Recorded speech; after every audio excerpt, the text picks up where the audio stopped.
आज की वीडियो के हाइलाइट्स में शामिल हैं फुली ऑटोमेटिक वॉशिंग मशीन के टेक्निकल और कॉमन प्रॉब्लम्स और उसका कंप्लीट सॉल्यूशन। अस्सलाम वालेकुम, वेलकम बैक। आज फिर से बात करने जा रहे हैं हम हायर की फुली ऑटोमेटिक वॉशिंग मशीन जिसका मॉडल नंबर है HWM1201678। इससे पहले 2 एपिसोड में हम इस वॉशिंग मशीन पे डिटेल से बात कर चुके हैं, जिसमें शामिल था हायर वॉशिंग मशीन की डिफरेंट पार्ट्स, इनकी वारंटी गारंटी के बारे में, डिजिटल डिस्प्ले के बारे में बात हो चुकी है।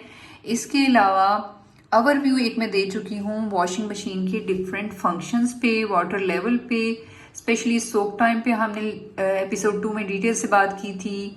रिंस पे बात हो चुकी है, स्पिन टाइम पे बात हो चुकी है, प्रोग्रेस पे बात हो चुकी है। इसके अलावा यहाँ पे इसके जो डिफरेंट फीचर्स हैं, डिफरेंट मोड्स हैं, इन पे डिटेल से बात हो चुकी है। आज हम डिस्कस करने जा रहे हैं कि हायर वॉशिंग मशीन यूज़ करते हुए या किसी भी ब्रांड की fully automatic washing machine use करते हुए हमें किस किस तरह के प्रॉब्लम्स फेस करने पड़ते हैं।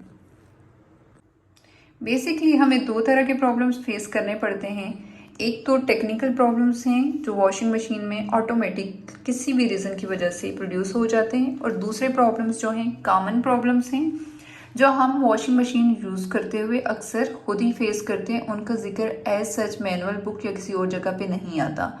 एनी हाउ जितने भी टेक्निकल प्रॉब्लम्स हैं वो डिफरेंट फॉर्म में, कोडिंग फॉर्म में यहाँ पे डिस्प्ले किए जाते हैं। यहाँ पे जहाँ पे हमारी टाइमिंग्स डिस्प्ले की जाती हैं, एग्जैक्टली यहाँ पे आपको E1 की फॉर्म में यहाँ पे प्रॉब्लम डिस्प्ले कर देती है। मशीन में कोई भी प्रॉब्लम आता है वॉशिंग मशीन यूज़ होते हुए, तो वो मशीन यहाँ पे उस प्रॉब्लम को E1 की फॉर्म में, E2 की फॉर्म में, यानी E1 से लेके E9 की फॉर्म में, या FA की फॉर्म में, या F2 की फॉर्म में डिस्प्ले करती है। सो ज़रूरी है कि हमें पता हो कि E1 प्रॉब्लम किस चीज़ की तरफ निशानदेही कर रहा है, E2 प्रॉब्लम क्या है, उसका सोल्यूशन क्या है। होता ये है जब इस तरह का डिस्प्ले आज से डन आता है और एक अलर्ट बीप जब बजती है तो हमें लगता है कि अब तो वॉशिंग मशीन ख़राब हो गई, पता नहीं कितना नुकसान हो गया, अब इस पर कितना खर्चा आएगा, मुझसे क्या हो गया। ख़वातीन वैसे भी बहुत सेंसिटिव होती हैं, छोटी छोटी चीज़ों की केयर करती हैं, स्पेशली घर की चीज़ें जो उन्होंने बहुत मेहनत और बहुत प्यार से बनाई होती हैं, तो उनके लिए ना उस वक्त में ज़रा मुश्किल हो जाती है। तो ये मुश्किल आज इंशाल्लाह दूर हो जाएगी। सो किसी तरह की परेशानी की कोई बात नहीं है, बस आप इतना सीख लें कि E1 प्रॉब्लम है तो उसका सोल्यूशन क्या है और हमने कैसे रिएक्ट करना है। ठीक है, तो यहाँ पे सबसे पहले प्रॉब्लम में आपको बेसिकली ये कोड फॉर्म्स में होते हैं, तो इनकी डीकोडिंग करके बताऊंगी कि E1 कोड बेसिकली है क्या। कुछ प्रॉब्लम्स यहाँ पे मैं डिस्प्ले पे आपको शो कर सकती हूँ, लेकिन कुछ प्रॉब्लम डेफिनेटली शो नहीं हो सकते। सो जो हो सकते हैं मैं आपको डिस्प्ले पे करके दिखाती हूँ। फॉर एग्जाम्पल यहाँ पे मैं आपको शो करूँगी कि प्रॉब्लम E2 कब आता है। E2 शो करना is quite easy as compare to other E problems. So यहाँ पे अगर वॉशिंग मशीन आप स्टार्ट करने वाले हैं, राइट, और आपका ये है, आपका ये लिड अभी तो बंद है, ठीक है, इस लिड को मैं ये ऊपर कर लेती हूँ, अभी बंद नहीं है, इसको मैं थोड़ा सा होल्ड कर लूँगी लाइक दिस। ये मैंने आपको उठा हुआ यहाँ से नज़र आ रहा है, ठीक है। अब मैं वॉशिंग मशीन को स्टार्ट करूँगी, तो चूँकि लिड बंद नहीं है तो यहाँ पे प्रॉब्लम जो शो होगा वो होगा E2। आप देख रहे हैं E2 शो हो रहा है और ये कांस्टेंट बीप कर रही है, एक अलर्ट दे रही है आपको, ये देखिएगा, ठीक है। और यहाँ पे मैं आपको दिखाती चलो, आप E2 पे भी नज़र रखें और ये देखें, ये मैंने चूँकि लीड होल्ड किया हुआ है। चलें वापस आते हैं, अब वन बाय वन हम प्रॉब्लम डिस्कस करते हैं, क्या पॉसिबल प्रॉब्लम्स हो सकते हैं और उनके सोल्यूशन क्या हैं। तो let me come back to problem E1। जब यहाँ पे वॉशिंग मशीन पे शो होता है प्रॉब्लम E1, तो उसका मतलब क्या है कि वॉशिंग मशीन से प्रॉपर ड्रेनेज नहीं हो रही या ड्रेनेज बहुत स्लो हो रही है। उस सूरत में वॉशिंग मशीन आपको E1 डिस्प्ले करेगी। ठीक हो गया। अब जब E1 वॉशिंग मशीन ने प्रॉब्लम आपको शो कर दिया, तो अब इसका सोल्यूशन क्या है। आपने परेशान बिल्कुल नहीं होना, बल्कि सबसे पहले आपने देखना है कि ड्रेन होज जो है वो ब्लॉक्ड होगा उसको अपने अनब्लॉक करना है और आप दोबारा से वॉशिंग मशीन स्टार्ट करेंगी तो आपकी ड्रेनेज प्रॉपर दोबारा से स्टार्ट होगी और E1 जो है वो भी डिस्प्ले से ख़त्म हो जाएगा। सो पहले वाले का सोल्यूशन ये हो गया, हमने ब्लॉकेज को रिमूव करना है और पुश बटन करना है हमने स्टार्ट का, जिससे वॉशिंग मशीन स्टार्ट हो जाएगी और हमारा काम हो जाएगा। राइट, हम E2 में आपको करके दिखा चुकी हूँ। E2 प्रॉब्लम तब डिस्प्ले होगा जब आपका बेसिकली ये लिड प्रॉपर बंद नहीं होगा या लॉक नहीं होगा। उस सूरत में ज़रूरी है कि जब E2 डिस्प्ले हो रहा है तो मेक श्योर कि आपका वॉशिंग मशीन का लिड जो है वो प्रॉपर लॉक्ड है या बंद है। वॉशिंग मशीन E3 उस वक्त प्रॉब्लम शो करती है जब वॉशिंग मशीन में हाँ स्पिन कर रही हूँ, सिर्फ स्पिनिंग कर रही हूँ या ओवरऑल वॉश रिंस के साथ स्पिनिंग कर रही हूँ, तो जब वॉशिंग मशीन स्पिनिंग नहीं करती तो उस वक्त हम E3 यहाँ पे डिस्प्ले पे शो होता है। राइट, अब जब ये प्रॉब्लम आपको आ जाए तो उसका सोल्यूशन इजी ये है कि सबसे पहले आप देख लें कि जो लॉन्ड्री हमने डाली है बहुत ज़्यादा एक्स्ट्रा तो नहीं है या उसमें कपड़े बहुत ज़्यादा उलझे हुए तो नहीं हैं। अगर बहुत ज़्यादा है तो आप आधे कपड़े निकाल लें, तो इससे स्पिनिंग का ये मसला रिजॉल्व हो जाएगा। और अगर कपड़े तरतीब से नहीं हैं, बहुत बेहंगम हैं, तो आप उनको ज़रा सा तरतीब दे लें, उसको पॉज कर लें वॉशिंग मशीन को, उनको प्रॉपर तरतीब दे लें। सीक्वेंस देने के बाद क्या होगा, आपकी वॉशिंग मशीन का ये प्रॉब्लम रिस्टोर हो जाएगा, प्रॉब्लम E3। राइट, अब वॉशिंग मशीन का प्रॉब्लम E4 क्या है? प्रॉब्लम E4 उस वक्त डिस्प्ले होता है जब बेसिकली इसका जो इनलेट है, वाटर इनलेट, वो काम ना कर रहा हो या किसी भी वजह से ब्लॉक हो, या आपने वाटर इनलेट जो है वो बंद किया हो, उसका वॉल्व जहाँ से वॉशिंग मशीन के अंदर पानी आ रहा है वो बंद हो, मतलब कि वॉशिंग मशीन को वाटर की सप्लाई ना हो रही हो, उस वक्त प्रॉब्लम E4 यहाँ पे डिस्प्ले होता है। अब जब प्रॉब्लम E4 वॉशिंग मशीन पे डिस्प्ले हो रहा हो तो इसका मतलब है कि आप फ़ौरन से आप वाटर वॉल्व चेक करें कि पानी की सप्लाई आ रही है, नहीं आ रही, पीछे से बंद है, वॉल्व बंद है, वॉल्व ठीक नहीं है, या इसके पीछे ये जो, जैसे मैं अपनी वॉशिंग मशीन का आपको दिखाती हूँ, ये इसका वॉल्व है यहाँ पे नीचे और यहाँ पे ये वाटर इनलेट है, तो इसको भी चेक करें कि यहाँ से कोई लीकेज तो नहीं है। तो प्रॉब्लम आपको फ़ौरन से पता चल जाता है और आप इसका सोल्यूशन भी इस तरह से फाइंड करके वॉशिंग मशीन के प्रॉब्लम E4 को रिस्टोर कर लें। अब बात करते हैं प्रॉब्लम FA की। सो प्रॉब्लम FA उस वक्त यहाँ स्क्रीन पे शो होता है जब आपके सेंसर, जो वाटर लेवल सेंसर्स हैं, वो काम ना कर रहे हों। बेसिकली होता क्या है, जब हम वाटर लेवल सेट करते हैं, चाहे लो पे करें, मीडियम पे करें, हाई पे करें या मैक्सिमम, सो यहाँ पे अंदर वाटर लेवल सेंसर्स लगे होते हैं, जो सेंसर्स इस सेटिंग को सेंस करके उसी एक लेवल पे वाटर को मेंटेन कर देते हैं। ना वाटर उससे ज़्यादा का होता है ना कम होता है। ओके, तो FA प्रॉब्लम जब यहाँ पे इसके वाटर लेवल सेंसर्स काम नहीं कर रहे होते तो उस वक्त हमें प्रॉब्लम FA डिस्प्ले होता है। जब हमें ये बात क्लियर हो जाती है कि वाटर लेवल सेंसर्स फेल हो चुके हैं, अब इस प्रॉब्लम का सोल्यूशन ये होता है कि सिंपली हमें कस्टमर केयर को कांटेक्ट करना पड़ता है। राइट, FA के बाद बात करते हैं प्रॉब्लम F2 की। अगर यहाँ पे प्रॉब्लम F2 डिस्प्ले हो तो इसका मतलब है कि वॉशिंग मशीन का वाटर लेवल तो नॉर्मली हम खुद सेलेक्ट करते हैं, लो, मीडियम, हाई या मैक्सिमम। समटाइम्स ये होता है कि जब हमने वाटर लेवल मैक्सिमम सेलेक्ट किया होता है और यहाँ पे लॉन्ड्री हमने बहुत ज़्यादा डाली होती है, जब लॉन्ड्री बहुत ज़्यादा होती है, वाटर लेवल भी मैक्सिमम होता है, तो उस केस में समटाइम्स वाटर ओवरफ्लो कर जाता है। अगर वाटर ओवरफ्लो करना शुरू कर दे ड्यूरिंग रिंसिंग, वॉशिंग और स्पिनिंग, तो उस केस में वॉशिंग मशीन रुक जाती है और यहाँ पे डिस्प्ले में एरर शो करती है, एरर F2। ठीक है, जब भी एरर F2 आता है तो इसका मतलब है वाटर लेवल इंक्रीज कर गया है, ओवरफ्लो कर गया है। तो उस सूरत में हमने इसका सोल्यूशन ये देखना होता है, इमीडिएटली वॉशिंग मशीन को पास करें और कुछ लॉन्ड्री यहाँ से निकाल लें। जब लॉन्ड्री कम होती है तो ऑटोमेटिकली वाटर लेवल भी ड्रॉप कर जाता है और यहाँ से हमने दूसरा काम ये करना होता है कि मैक्सिमम से हमने वाटर लेवल को हाई पे कर देना होता है। सो इसका सिंपल सा सोल्यूशन था, जैसे कि मैंने बात की कि ई प्रॉब्लम E1 से E9 तक प्रॉब्लम्स होते हैं, तो पहले E1, E2, E3, E4 हम डिस्कस कर चुके। E4 के बाद 5, 6, 7 तीन नहीं होते, जबकि डायरेक्ट E8 प्रॉब्लम आता है हमें। यहाँ पे डिस्प्ले में जब भी E8 प्रॉब्लम आता है तो उसका मतलब ये होता है कि यहाँ पे जो इसका लिड है, लिड पे यहाँ पे लॉक है बेसिकली। ये जब भी हम लिड बंद करते हैं तो ये लिड लॉक हो जाता है। फिर हम इसको जब तक पास नहीं करते या थोड़ा टाइम ये नहीं लेती तब तक ये लिड आपका नहीं खुलता। ठीक है, ये लॉक किसी भी वजह से टूट जाए तो प्रॉब्लम E8 यहाँ पे डिस्प्ले होता है। प्रॉब्लम E8 जब भी आए तो हमारे पास सिवाय इसके कोई सोल्यूशन नहीं होता कि हम कस्टमर केयर से कांटेक्ट करें। सो वही इसका सोल्यूशन फिर बता सकते हैं। E8 के बाद प्रॉब्लम आता है E9। E9 प्रॉब्लम यहाँ पे डिस्प्ले हो तो E9 प्रॉब्लम का मतलब ये है कि यहाँ पे जो ये शो बोर्ड है इसके और पावर सप्लाई के दरमियान में कम्युनिकेशन फेलियर है। चूँकि वॉशिंग मशीन को पावर सप्लाई इलेक्ट्रिसिटी मिलती है तो यहाँ पे ये चीज़ें डिस्प्ले होती हैं डिजिटल डिस्प्ले पे।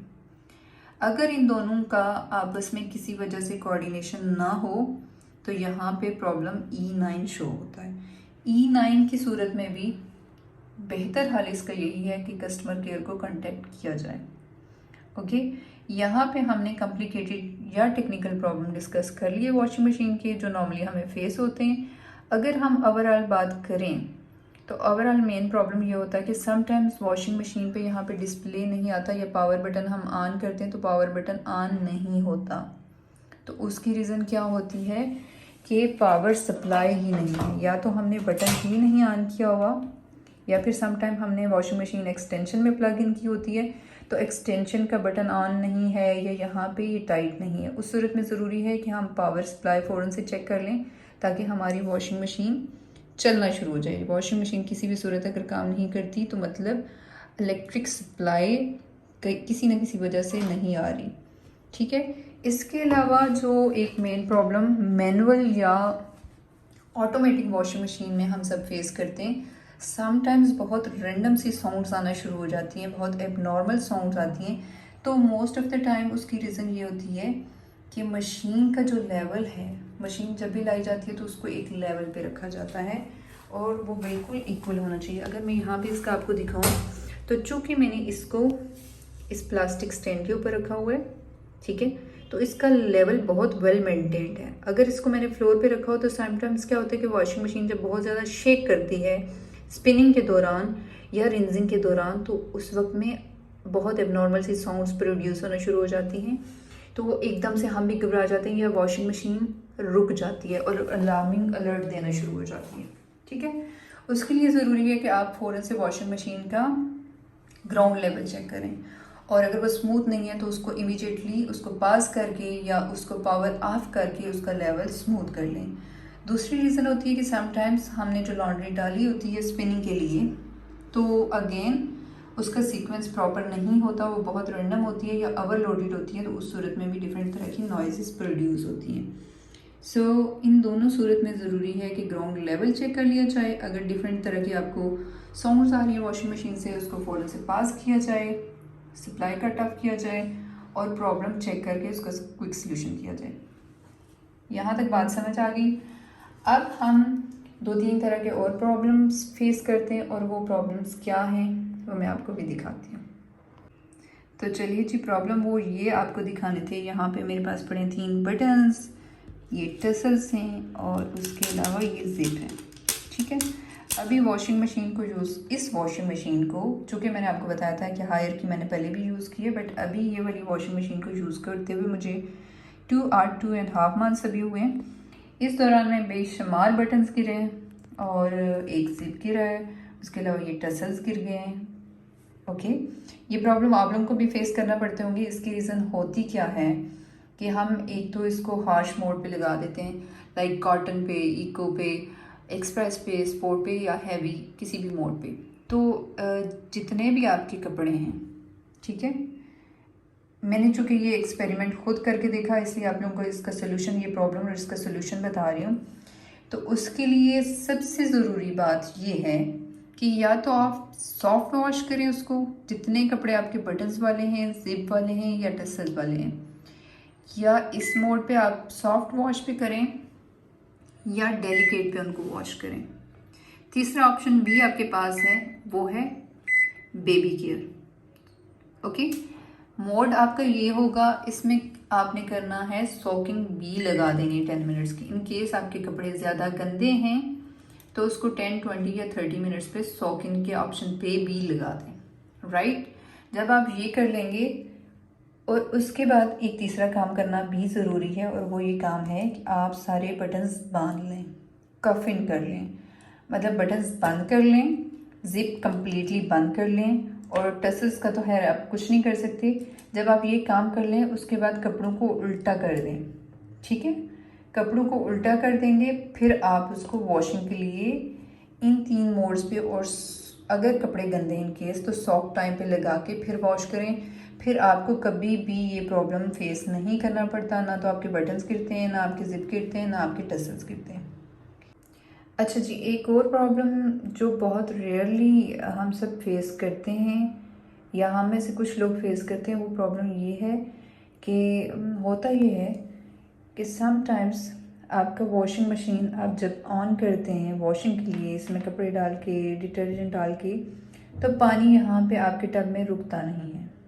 ओके, पानी कॉन्स्टेंटली यहाँ से इनलेट से आ रहा है, आउटलेट से निकल रहा है। ओके, उसकी सूरत में क्या होता है, आप तो कस्टमर केयर से कांटेक्ट कर सकते हैं, लेकिन अगर आप इसको घर पे सॉल्व करना चाहते हैं तो उसका सबसे इजी प्रोसीजर ये है कि आपको ये चेक करना है कि आपका जो आउटलेट है, आपका जो पाइप है वॉशिंग मशीन का, उसमें पानी ना रुकने की वजह, चूँकि वहाँ पे एक ब्लॉकर लगा होता है जो आपके पानी को रोक के रखता है इसमें वॉशिंग मशीन वॉशिंग टब में, उसमें किसी भी टेक्निकल फॉल्ट की वजह से या फिर उस पाइप के अंदर किसी भी चीज़ की ब्लॉकेज हो जाती है। समटाइम्स ऐसे होता है, आल्दो यहाँ पे फिल्टर्स लगे हुए हैं, लेकिन फिर भी या तो आपके कपड़ों के कोई बटन, कोई तार या कोई और कपड़े का हिस्सा, कोई क्लॉथ वॉशिंग मशीन के टब के अंदर फंस जाता है, ठीक है, और उस जो ड्रेनेज पाइप है उसको ब्लॉक कर लेता है। जब उसको ब्लॉक करता है तो उसके अंदर जो एक ब्लॉकर लगा हुआ है कि जब हमारे ये टब चल रहा होता है तो इसमें जो वाटर स्टे करता है, उसमें रिंसिंग होती है, तो वो वाटर को रोक ही रखता है टिल द टाइम की ड्रेनेज की ज़रूरत पड़े। ओके, तो वो ब्लॉकर अपनी जगह से डिस्प्लेस हो जाता है। अगर आपका ड्रेनेज पाइप ब्लॉक हो गया, उसमें कोई यहाँ से आपका कपड़ा चला गया या कपड़े के अंदर से कोई तार चली गई या डस्ट बहुत ज़्यादा है तो वो चली गई किसी भी तरह से, तो उस सूरत में आपका ब्लॉकर डिस्प्लेस हो जाता है, और उस वजह से आपका जो इस टब के अंदर पानी है वो पानी नहीं रुकता। जब पानी ही नहीं रुकेगा तो कपड़े कैसे धुलेंगे?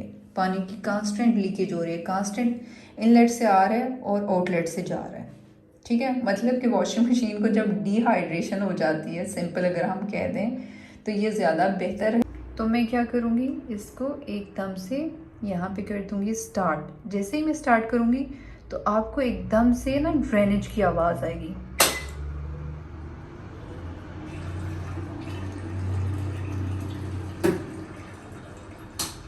तो आपने सुना कि एकदम से ड्रेनेज होती है, जो एकदम से ड्रेनेज होती है प्रेशर के साथ, तो उसमें क्या होता है, वॉशिंग मशीन चलती भी है और एकदम से ड्रेनेज करती है, जिसकी वजह से जो आपके पाइप के अंदर जो भी ब्लॉकेज है, चाहे वो डस्ट है, चाहे वो कोई क्लॉथ फंसा हुआ है या किसी और वजह से है, तो एकदम से वो ड्रेनेज क्लियर होगी। जब वो ड्रेनेज क्लियर होगी तो आपका जो वॉशिंग मशीन की डिहाइड्रेशन का वाला प्रॉब्लम है, पानी को होल्ड नहीं करने का प्रॉब्लम है, वो प्रॉब्लम सॉल्व हो जाएगा। इनके हिसाब से ये नहीं होता, पहले तो बात है इजीली हो जाता है, बट कोई अगर तार या कोई चीज़ फंसी हो, मेरी एक फ्रेंड के साथ ये हुआ था, तो उनकी वॉशिंग मशीन के पाइप में तार फंसी हुई थी, तो अगर तार हो तो उसको निकालना थोड़ा सा मुश्किल होता है, फिर आपको कस्टमर केयर को कांटेक्ट करना पड़ता है, और कस्टमर केयर आपके पास आती है, वॉशिंग मशीन को खोलती है और आपको प्रॉब्लम सॉल्व करती है। सो इसके साथ साथ ये प्रॉब्लम तो हमने एक कॉमन प्रॉब्लम और डिस्कस कर लिया। एक और प्रॉब्लम जो मैंने फेस किया था, आल्दो इसके साथ बताया जाता है ये आपका जो डिजिटल डिस्प्ले है, इसके मैनुअल में भी ये रिटन होता है कि यहाँ पे इसके अंदर सिलिकॉन की कोटिंग होती है, राइट। और वॉशिंग मशीन में अगर हम गर्म पानी भी यूज़ करते हैं, सपोज़ हम इसमें गीज़र का गर्म पानी का कनेक्शन भी दे देते हैं और ठंडे पानी का भी। सर्दियों में चूँकि कपड़ों में समटाइम्स चिकनाहट होती है, ऑयली होती हैं कपड़े, तो सॉरी होते हैं, ठीक है, इट्स ओके। एनी हो, सर्दियों में हम जब hot water plus cold water का कनेक्शन अपने वॉशिंग मशीन में देते हैं, समटाइम्स हम चाहते हैं कि कपड़े अच्छे से धुल जाएं, हमारे ब्लैंकेट्स धुल जाएं, स्पेशली जिन घरों में बच्चे होते हैं या बुज़ुर्ग होते हैं तो उन घरों में बहुत ज़्यादा इस बात की ज़रूरत होती है कि बार बार बेड शीट्स चेंज करनी होती हैं और समटाइम्स आपको कर्टन वॉश करने होते हैं। एनी हो, उस सूरत में वॉशिंग मशीन के मैनुअल में भी मेंशन है और हायर का जो कस्टमर केयर है वो भी ये बताते हैं कि नहीं ऐसा पॉसिबल नहीं है, लेकिन ऐसा पॉसिबल है। तो क्या है, जब पानी ज़्यादा गर्म, वॉशिंग मशीन में हम ज़्यादा गर्म पानी वाला ज़्यादा कनेक्शन देंगे तो उसमें क्या होगा, पानी गर्म होने की वजह से उसमें से स्टीम निकलती है। ओके, जब स्टीम निकलती है तो वो स्टीम आपकी इस डिस्प्ले में आ जाती है, जो कि स्टीम यहाँ पे नज़र भी आती है, इस डिस्प्ले को भी धुंधला कर देती है। जैसे सर्दियों में आपकी गाड़ी के शीशों में या विंडो से बाहर बहुत फॉगी होता है तो एक स्टीम होती है, तो वो स्टीम यहाँ पे होती है। इन केस में आपको ये प्रॉब्लम फेस करना पड़े तो उसमें क्या होता है, ये आपका डिजिटल डिस्प्ले जल जाता है, ये ऑन नहीं होता। तो आपको उस सूरत में कस्टमर केयर को कांटेक्ट करना होता है, तो वो आके पूरा पैनल चेंज कर लेते हैं। बट ये पैनल काफ़ी एक्सपेंसिव है। मेरी जो पहले वाली हायर की वॉशिंग मशीन थी 7.5 kg थी, तो उसमें ये प्रॉब्लम आया था। उसमें फिर मैंने पूरा पैनल चेंज करवाया था और खाली पैनल की जो प्राइस थी 6500 रुपीज़ थी। तो मुझे बड़ा अफसोस भी हुआ था। उसके बाद मैं बहुत केयर करती हूँ, तो बेहतर है कि आप ऐसे करें। उस कस्टमर केयर के जो रिप्रेजेंटेटिव था उसने भी मुझे ये बताया था कि नहीं, होना ऐसे नहीं चाहिए, लेकिन हम इस प्रॉब्लम को अब नेक्स्ट टाइम ज़रूर इंक्लूड करेंगे। उसने मुझे ये बताया था इसके अंदर सिलिकॉन कोटिंग होती है जो स्टीम को तो नहीं आने देती, लेकिन इवन देन आपकी इसमें प्रॉब्लम आया है तो may be next washing machine में ये प्रॉब्लम ना आए। लेकिन उसके बाद जब भी मैं वॉशिंग मशीन यूज़ करती हूँ तो मैं एटलीस्ट ठंडे पानी से ही कपड़े धोती हूँ। और अगर गर्म, लाइक मैं आपको दिखा दूँ, यहाँ पे ये वॉल्व है, अब यहाँ पे मेरी लेफ़्ट साइड में ये गर्म पानी आता है, राइट पे ठंडा पानी आता है। ओके, तो मैंने इसको आपको जूम करके दिखा देती हूँ, ये आपको नज़र भी आ रहा है। तो मैंने इसको ज़्यादा राइट साइड पे रखा हुआ है और मैं रेगुलरली चेक भी करती हूँ कि कहीं पे पानी ज़्यादा गर्म तो नहीं है। उसके लिए मैं क्या करती हूँ, स्टीम अभी समटाइम्स ये टेम्पर्ड ग्लास में होती है, लेकिन मैं यहाँ से इसको पास करके तो फिर खोल के हाथ से चेक कर लेती हूँ कि ये गर्म है या नहीं। नॉर्मली ये पानी गर्म नहीं होता, तो मेरी सेटिस्फेक्शन होती है कि चलें, यहाँ पैनल पे भी किसी तरह का स्टीम मुझे नज़र नहीं आ रहा। सो आज की वीडियो यहीं पे एंड करते हैं। मेरा ख्याल था कि मैं आज वॉशिंग मशीन की मेंटेनेंस भी इसमें इंक्लूड कर दूँगी। कुछ लोगों के कुछ क्वेश्चंस भी थे कुछ चीज़ों को लेके, बट इट्स ओके। स्पिनिंग को लेके क्वेश्चन था एक मेरी बहन का, एक मेरे भाई ने डिटर्जेंट और सॉफ्टनर का पूछा था।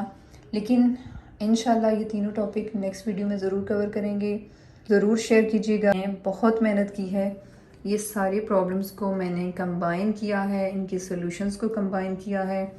कुछ प्रॉब्लम्स आपको किसी जगह पे नहीं मिलेंगे, ये सेल्फ एक्सपीरियंस प्रॉब्लम थे और उनके क्या क्या सॉल्यूशन थे वो भी मैंने आपको डिटेल से बता दिए हैं। तो थैंक यू सो मच, मिलते हैं अगली वीडियो के साथ। अल्लाह हाफिज़।